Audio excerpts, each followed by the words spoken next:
भाई जी निरंतर नाम जप करते थे, तो जब वहां से लौटे तो सायंकाल समुद्र के किनारे बैठे हुए थे। एक बेंच पड़ी थी और बैठकर वहां समुद्र की तरंगे देख रहे थे और नाम जप कर रहे थे। एकांत था, कुछ थोड़ा सा अंधेरा भी हो रहा था। बेंच पर बैठे नाम चिंतन करते हुए समुद्र की तरफ देख रहे थे तो अचानक देखा कि बेंच के समीप एक पारसी सज्जन खड़े हुए हैं। सफेद पोशाक, सफेद पाग बांधे हुए ऐसे खड़े हैं।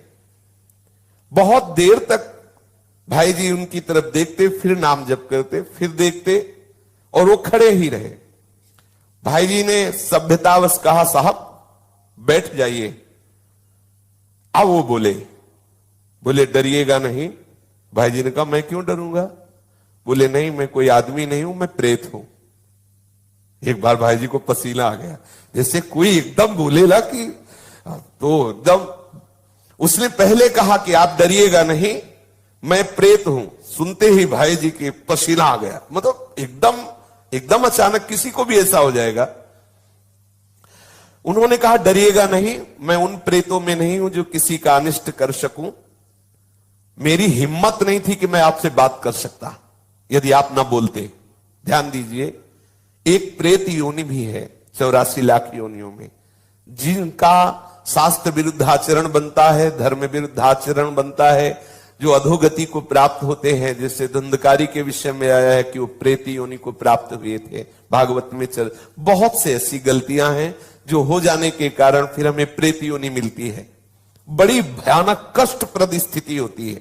उसमें बड़े अच्छे भी प्रेत होते हैं, बहुत बुरे भी, बहुत ही भयंकर कोटि के भी होते हैं। और ये स्वयं सृष्टि में कुछ खा पी नहीं सकते। नदियां बह रही लेकिन प्यासे तड़पेंगे, एक बूंद पानी नहीं पी सकते। ये जब पिएंगे जब कभी तुम्हारे ऊपर सवार हो जाएंगे, तभी ये आहार विहार कर सकते, अन्यथा नहीं। ऐसे तड़पते रहते, चिल्लाते रहते हैं। जब कोई अपवित्र और कर्महीन पुरुष फंस जाता है तब ये उनके ऊपर सवार हो जाते हैं, उनका खून पीते हैं, उनके द्वारा जो जल भोजन आदि पाया जाता है उसको वो ग्रहण करते हैं। जो भगवान नाम जप करता है उसको स्पर्श भी नहीं कर सकते, बात भी उससे नहीं कर सकते। विश्वास करना, जो भगवान नाम जप करते रहते हैं, ये प्रेत योनि की ताकत नहीं कि उसका स्पर्श कर सके। अपना कल्याण करने के लिए बड़े संतों के जीवन में आते हैं। देखा गया पूज्यपाद सिउड़िया बाबा जी के भी जीवन में पाया गया कि एक बार वो वृक्ष के नीचे बैठे हुए थे तो देखा एक प्रेत वृक्ष को हिला रहा है। बाबा की दृष्टि गई, उन्होंने सब साधकों से कहा, सावधान, यहां प्रेत आ चुका है। अब तो सब घबरा गए बात सुनते ही। बाबा ने कहा, पर चिंता मत करो, वो सामने नहीं आएगा, किसी को छुएगा नहीं। पर वो बड़ा उपद्रव करने लगा, कभी कुटिया में जाकर के पर्दा हिलाना, ऐसे कई तरह के। बाबा ने कहा, चलो फिर यहां से आसन हटा देते हैं, ये करेगा तो कुछ नहीं पर उपद्रव करता रहेगा। और तो ऐसा कई संतों के जीवन में ऐसी घटनाएं आती हैं, पर वो आपको डिस्टर्ब करने की चेष्टा करेंगे, आपको छू नहीं सकते। तो भाई जी से कहा कि मेरी हिम्मत नहीं थी कि मैं आपसे बोल सकूं, आप बोले तब मेरी हिम्मत हुई, मैं आपसे बात किया। मैं आपसे सहायता मांगने आया हूं, मेरा उद्धार कर दो। भाई जी थोड़ा हिम्मत किए, जब वो बोला आपसे सहायता करने आया, आपका मैं अनिष्ट नहीं करूंगा। मुझ में ऐसी ताकत नहीं है कि मैं यहां किसी से भी बोल सकूं। जब तक कोई मुझे बुलाएगा नहीं तब तक मैं बोलूंगा नहीं। देखो ये सूक्ष्मता की बात। जैसे कोई खड़ा है, ए कौन हो, सुनो हमसे बात करो, अब वो बात करेगा। अगर आप ऐसा ना बोले तो इसीलिए बोलने की जरूरत क्या है। जैसे आप गंगा किनारे भ्रमण कर रहे हैं या कहीं कोई ऐसा दृश्य दिखाई देता, नेत्र नीचे कीजिए, चले जाइए। आपको अगर शंका है कोई खड़ा है क्या, क्यों शंका करो, चलो चुपचाप आगे बढ़ो। ए कौन है, सुनो बात करो हमसे, तो फिर बात कर लेगा तुमसे। वो कह रहे हैं, वो प्रेत बोला, हम लोगों के लिए आदेश, पूरी सृष्टि में मैं किसी को अपनी तरफ से नहीं छेड़ सकता जब तक कोई हमें न छेड़े। अच्छा, जैसे उनकी वृत्ति मलिन होती है, तो जब तक आप अपवित्र नहीं हो, जैसे जूठे मुंह हैं, ऐसे ही सब अपवित्र हैं। गंदे आचरणों का चिंतन कर रहे हैं, उनको प्रवेश होने की गुंजाइश है। कोई न कोई ऐसी घटना करेंगे जिससे आप उनसे आकर्षित हो, वस्त्र के द्वारा या किसी आसन के द्वारा। मान लो उनका ऐसा अपवित्र आसन है, अपवित्र वस्त्र है, जिससे किसी भी तरह उनका संयोग होने का है चांस, वो आप में प्रवेश कर जाएंगे। यदि आप नाम जापक हैं, पवित्र रहते हैं, तो कहीं भी भ्रमण करके देखा है, गंगा जी की परिक्रमा जब की तो कहीं भी कोई भी ऐसी घातक क्रिया नहीं। और जबकि जगह जगह स्मशान मिलते हैं, दोपहर में भी रात्रि में भी रुके, कभी ऐसा नहीं। कभी भगवान नाम जापक ऐसा डरे ना, पर अपनी तरफ से किसी से बोलने के लिए नहीं। कोई वस्तु पड़ी हो, कोई पद, ये सब नहीं छूना चाहिए। तुम्हें लगता है कि ये वस्त्र है, ये अटैची है, ये किसी की पर्स है, पता नहीं किस लक्षणों से युक्त है, तुम्हारी हानि कर दे, ऐसा कोई पड़ी हुई वस्तु न छुए, किसी से बोले ना, अपनी तरफ से किसी से वार्ता न करे। ये अगर ऐसे सावधान रहे तो है। प्रकृति में है 84 लाख योनियों में एक योनि, पर कभी ऐसे सहसा किसी को वो आक्रमण करके नष्ट नहीं करते। कोई घबराए नहीं, ऐसा तुमसे बढ़कर वो नहीं है। सबसे बड़े प्रेत तुम हो। यदि आप अपने में रहो तो लाखों प्रेत आपके अधीन हो जाए। आप समझो, जहां यमपुरी की चर्चा आती है तो उन्हें प्रेत राज कहते हैं, यमराज जी को, और समस्त जीवों को प्रेत कहते हैं। भूत सर्वभूत हिते रतसा, भूत ही तो है। देखो ये 5 महाभूत है, नहीं ये भूत थोड़ी, ये महाभूत है। इनमें फंस गए, अब इनसे मुक्त हो जाओ। ये भूत है, परेशान करते रहेंगे। 5 तो लगे ही है, चूक गए तो और ऊपर इनमें छठा भी चढ़ जाएगा, और वो परेशान करता रहता है। इसलिए मैं प्रतीक्षा कर रहा था कि आप बोले तो मेरी हिम्मत पड़े। भाई जी महाराज प्रेत से बोले, तुम क्या चाहते हो? बोले, मेरे पास बहुत सी शक्तियां हैं, मैं कोई साधारण प्रेत नहीं हूं, मुझे गीता याद है पूरी। वैसे तो कहते गीता के श्लोक बोलो तो प्रेत भग जाएगा, वो कह रहा मुझे गीता याद है पूरी, पूरी गीता याद है मुझे। प्रेत लोक में बहुत दुर्गति हो रही, मैं बहुत घबरा गया हूं, वहां बहुत दंड मिलता है। देखो एक बात ध्यान रखनी कि यदि आप भगवत मार्ग में चल रहे हैं, मनमानी गंदे आचरण करेंगे शास्त्र विरुद्ध, तो भगवान सब देख रहे हैं। डरो, इस बात से डरो कहीं तुम्हारी दुर्गति ना हो। देखो बोला मैं, मुझे गीता याद, कंठस्थ 18 अध्याय। तो उन्होंने कहा कि आप तो पारसी हैं, आपका कैसे कल्याण होगा? आप किस पर श्रद्धा करते जो मैं वो क्रिया करूं आपका कल्याण हो जाए? तो उनका आप भगवान नाम कीर्तन करवा दीजिए और गया जी में श्राद्ध करवा दीजिए, मेरा कल्याण हो जाएगा। भाई जी महाराज उनसे बहुत से प्रेत लोक की जानकारियां ली। जीवन में कौन कैसे आचरण करता है, फिर मरता है तो कहां किस प्रेत योनि को प्राप्त होता है, उसने बहुत से परिचय बताए। बहुत से उन व्यक्तियों के नाम बताए जो भाई जी के परिचय के थे, मरे वो भूत बने, उनके भी बताए कि वो वहां अमुक अमुक गति को प्राप्त है।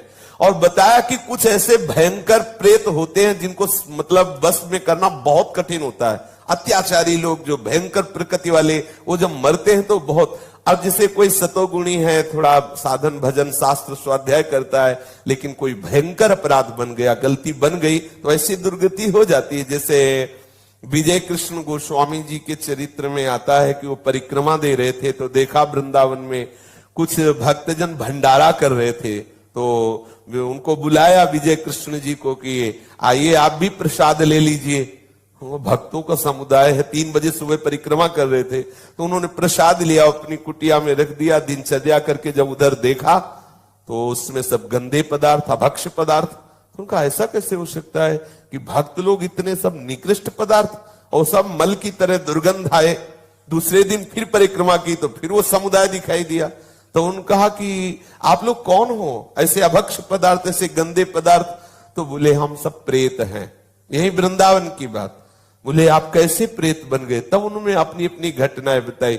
जैसे एक बताया कि श्री ठाकुर जी के लिए जो अमनिया आता है उसको हम बिना ठाकुर जी को अर्पित किए अपने प्रयोग में ले लिए, इसलिए हमारी गति बिगड़ गई। ध्यान देना है, जैसे जो भी वस्तु मान लो मंदिर आदि में है जो प्रभु के लिए आती है, सबसे पहले प्रभु को अर्पित हो। यदि आप वस्तु आई और अपने घर ले गए, अपने प्रयोग में किए, वो अपराध है। जिनके ले आई उनको अर्पित करो, आप प्रसाद भुगता बनो, अमनिया नहीं। कोई भी पदार्थ वैष्णव को अमनिया सेवन नहीं करना चाहिए। ऐसा नंदगांव के एक पुजारी की भी बात है।